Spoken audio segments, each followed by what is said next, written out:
होला मेरो जीवनमा माया गर्ने मान्छे धेरै आए, तर मलाई माया गर्ने मान्छे मैले उलाई पाएको।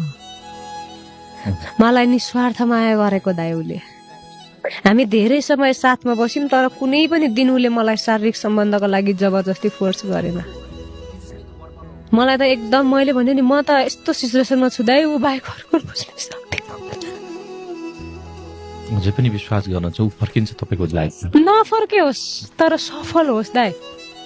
उसलाई यति गलत बोलेका छन् नि मान्छेले, गुन्डा हो त्यो, चोर हो, फटा हो, हलान हो, यति इमान्दार। मैले एक दुईजनाबाट सुनेको छु धेरै इमान्दार पनि हो रे ऊ, गाउँ समाजमा धेरैले मानेको मान्छे नि हो। तर नि त्यसको आमा यस्तो, त्यसको बाउ यस्तो, त्यसलाई बलात्कार केसमा फसा, त्यो विदेशै गयो भने त्यसलाई झिकाएर ल्याउन सक्ने क्षमता छ तमारिया उस्काउने के मलाई।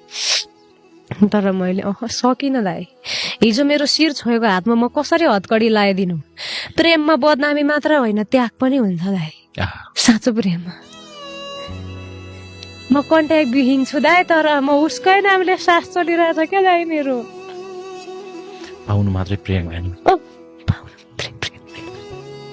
प्रेममा दाइ ऊ हिजो मेरो साथमा हुँदा ऊ राम्रो थियो, आज उसको विषय मैले गलत कुरा थाहा पाउने बित्तिकै उसलाई फसाएर हिँड्यो भने त के प्रेम भयो त दाइ त्यो। म त भन्छु आफू सफल भएर निस्क्यौ, तिमीलाई गलत भन्ने मान्छेको अगाडि, तिमीलाई गलत तरिकाको ट्रिट गर्ने मान्छेको होला, तिम्रो गल्ती कमजोरी होला, म मान्छु। भगवानबाट पनि गल्ती कमजोरी भएर नराम्रो मान्छेलाई संसारमा जन्म दिन्छन् क्या दाइ। बलात्कारी, अपराधी, हत्या जस्तो जघन्य अपराध गर्ने अपराधी जन्मिन्छन्, भगवानबाट नि गल्ती हुन्छ। तिमी मान्छे हो, गल्ती भयो होला, म मान्छु। तिमी मेरो साथमा नभए पनि तिमीलाई सफल देख्न चाहन्छु। तिमीलाई सफलताको झन्डा गारेको हेर्न मन छ मलाई। म टाढैबाट भए पनि तिमीलाई यो मान्छे यस्तो भयो भनेर तिम्रो नाम सारा संसारले गुहारेको हेर्न मेरो नामसँग जोडिएको नाम बदनाम भएको हेर्नु छैन क्या दाइ। रिया सुनार भन्ने नाम स्वाभिमानले बाँचेको नाम हो दाइ। स्वाभिमानले बाँचेको नामसँग जोडिएको नामलाई बदनाम गर्नै चाहन्न दाइ। म भनिहालेँ नि, हिजो मेरो खुट्टा मुसारेको हातमा हतकडी लगाउन सक्दिनँ क्या दाइ। सक्छ भने मेरो अन्तिम पटक म मरेको खबर पाए आइदिनु भन्छु। जीवनभरिलाई अँगाल्न नसके पनि म मरेको खबर पाए आउनु भन्छु दाइ। मलाई त आउनुभन्दा नि धेरै मन लाग्छ। म यति अन्त भइसकेको छु उसको अहिलेसम्म दाइ उसले छोएको शरीर अर्को मान्छेसँग साट्ने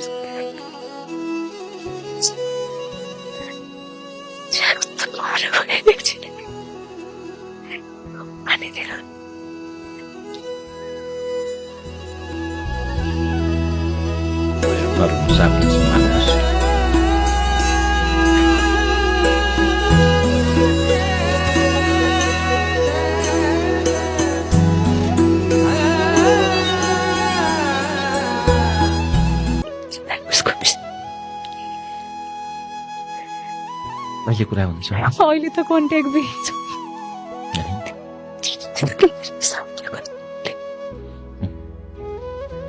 श्रीमानले नदिएको साथ दिएको मान्छे हो दाइ। हिजो जुन मान्छेले मेरो शिर छोयो, मलाई मेरो उजाडेको जिन्दगी रङ्गिन, ऊ गुन्डा होला, चोर होला, फटा होला, मलाई त साँच्चै माया गरेको। यो समाजमा कानुनी रूपमा आफ्नो हुनु पर्दो रहेछ क्या दाइ। आफ्नो बनाउन आत्माको सम्बन्धको कुनै मोल नहुने रहेछ। मलाई त दाइ मेरो एथोरिटी बिना टच पनि नगर्ने थियो मान्छेले।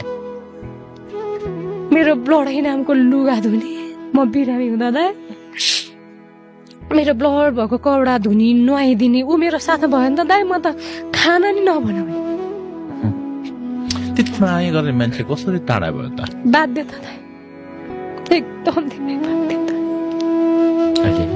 भनिहालेँ नि, कानुनी रूपमा आफ्नो हुनु पर्दो रहेछ दाइ। आत्माको सम्बन्धको मोलै नहुने रहेछ। म त विधवा जस्तै भएर हिँड्थेँ दाइ।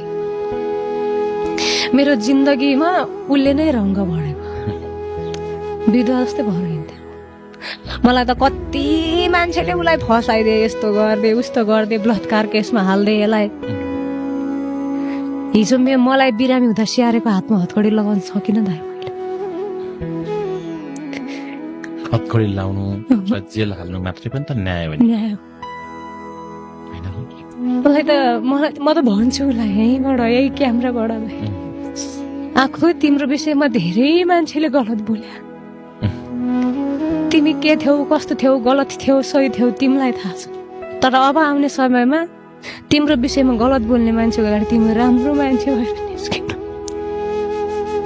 सफल मान्छे भएर निस्किनु।